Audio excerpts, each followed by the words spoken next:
On peut tolérer au début, mais après un certain temps dans la maison du Seigneur, ce n'est plus normal d'ouvrir sa Bible comme un profane.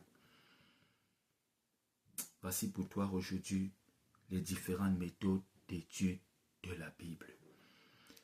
La première méthode, c'est la lecture de la Bible. La lecture simple. La lecture simple de la Bible, tout simplement. Tu ouvres ta Bible, tu lis, tu avances. Tu comprends, tu ne comprends pas, tu avances. Le but, c'est de te familiariser avec la parole de Dieu. Tu vas me dire, mais c'est facile. Calme-toi. 80% des chrétiens n'ont pas encore lu la Bible du début jusqu'à la fin. C'est-à-dire, tu ouvres le premier livre, tu lis, tu avances seulement jusqu'à la fin. 80% des chrétiens n'ont pas encore lu la Bible du début jusqu'à la fin. Donc, calme-toi. La deuxième méthode, c'est la méditation. Waouh, ça c'est la méthode des méthodes de la méditation. Je vais t'expliquer aujourd'hui simplement pour que tu comprennes. Que veut dire méditer? La méditation, c'est vraiment le complet. Dans méditer, il y a prier, il y a lire, il y a étudier, il y a mise en pratique. Tu pries d'abord, puis tu prends un passage de la Bible, ça ne doit pas être très long. Un passage de la Bible, même un à 5 versets, ou si tu veux même un chapitre, mais ça ne doit pas vraiment être long. Tu lis, tu relis, mot par mot, tu entres dans la profondeur, tu prends du temps. Ça ne doit pas être long vraiment, il ne faut pas, même 3 versets, même un verset. Tu lis, tout en priant, jusqu'à ce que le Saint-Esprit te donne la révélation de ce passage biblique-là. Le but, c'est pour mettre en pratique. Et le but de l'étude biblique, c'est pour mettre en pratique. La méditation, c'est la profondeur. Tu entres dans la profondeur jusqu'à ce que le Saint-Esprit te révèle l'enseignement caché dans ce ou derrière ce verset biblique. Tu mets en pratique. Méditer, c'est pour toi. C'est personnel en réalité. Le but, c'est de mettre en pratique. Quand tu finis, tu pries. Tu scelles cette révélation, cet enseignement donné par le Saint-Esprit. Maintenant, tu mets en pratique. Et tu te poses des questions. Est-ce que ce passage, est-ce que véritablement j'obéis? On dit médite jour et nuit les saintes écritures. Est-ce que je médite jour et nuit? Non, je ne médite pas. Il faut que je médite. Que veut dire même méditer? Que veut dire méditer? Je comprends. Est-ce que je médite? Alors non, je ne médite pas. Je n'ai vraiment pas une vie de méditation. Donc le Saint-Esprit me demande de méditer jour et nuit les saintes écritures. Parce que la méditation est personnelle. On parle à Josué là, c'est à toi maintenant que le Saint-Esprit est en train de parler. Le Saint-Esprit me demande de méditer jour et nuit les saintes écritures. Donc je dois prendre du temps pour la méditation. Tu notes.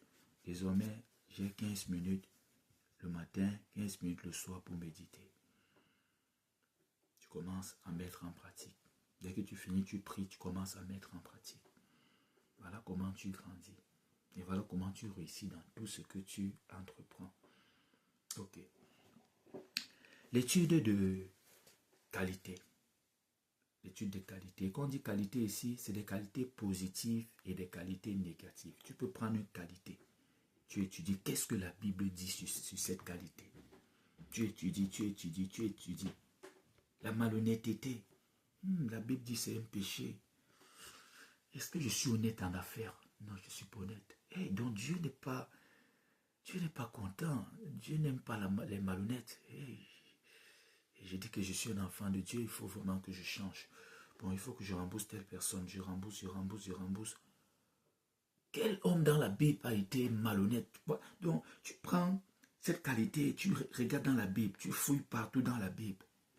Ça a conduit à quoi? Donc si je continue comme ça, c'est la porte de la prison qui m'attend. Tu vois, C'est pour grandir. Tout ça, c'est pour mettre en pratique. Et grandir, devenir la meilleure version de toi-même, l'homme ou la femme selon le cœur de Dieu. Il y a l'étude thématique. Dans l'étude thématique, il y a l'étude thématique générale et l'étude thématique ciblée. L'étude thématique, c'est l'étude à thème. Tu prends par exemple un thème pour l'étude thématique générale. Tu laisses la Bible te parler. Tout ce qui concerne ce thème-là, c'est ça qui t'intéresse. Ce n'est que ça qui t'intéresse. Que ça se trouve dans l'Ancien Testament, le Nouveau, c'est ça qui t'intéresse. Là, il faut du temps, il faut être patient, vraiment et persévérant. L'étude thématique ciblée, tu as un thème et tu as déjà quelques questions. Tu veux la réponse à ces questions. Et là, maintenant, tu vas dans la Bible trouver la réponse à ces questions. Il y a l'étude de personnages. Tu prends un homme comme David, par exemple. Tu étudies David. Rien que David. Qu'est-ce que la Bible dit sur David? Quelles sont les bonnes qualités, tout ce qui concerne David. Tout. Combien de livres ont parlé de David? David était quoi? David faisait quoi? David. Tu prends Paul, tu étudies Paul. En étudiant quelqu'un, tu vas tirer beaucoup de leçons. Tu vois? Tu dis, cette semaine, j'étudie David. Avec David, je comprends que même quand je suis appelé, la grâce de Dieu est sur moi. Si je ne fais pas attention, je vais me trouver dans des choses bizarres. Il faut vraiment que j'enterre certaines choses. David était roi, par exemple. Il aimait bien le Seigneur, mais il y avait aussi des dérapages de temps en temps. Et qu'est-ce que David faisait quand il dérapait? Il y avait la repentance sincère. Voilà comment tu étudies. Et quand tu finis, tu verras à la fin qu'il y a un seul homme véritablement qui n'aura pas de défauts, c'est Jésus. Chacun aura un défaut et des qualités. L'apôtre Paul, par exemple, certains aiment bien parler que des bons côtés. Mais Paul s'est séparé de ses compagnons parce qu'il refusait de donner ce que j'appelais une seconde chance à Marc.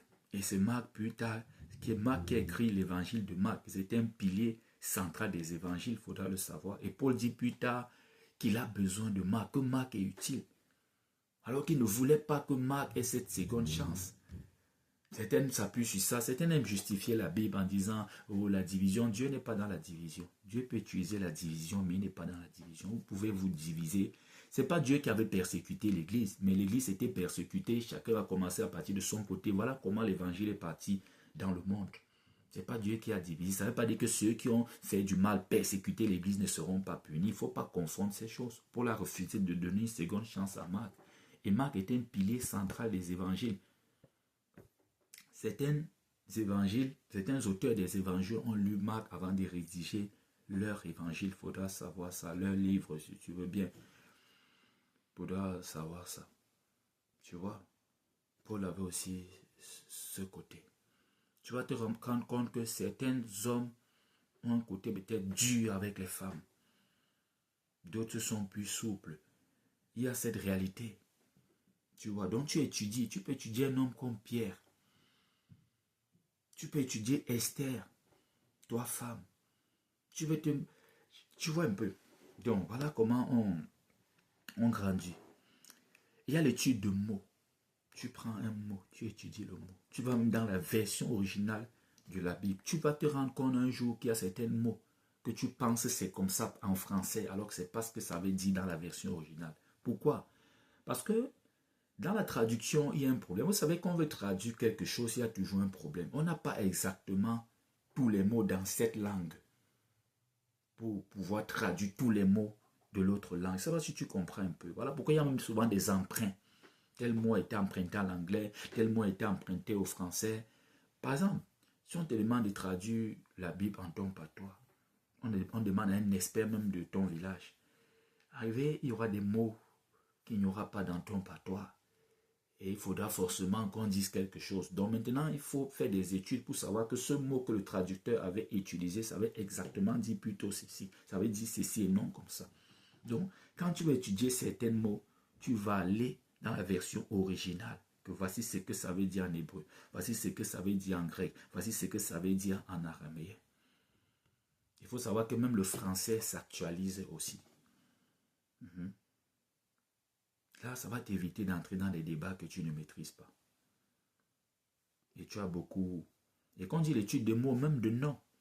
Par exemple, plusieurs ne savent pas ce que signifie Jésus. Mais tu es chrétien. Jésus-Christ.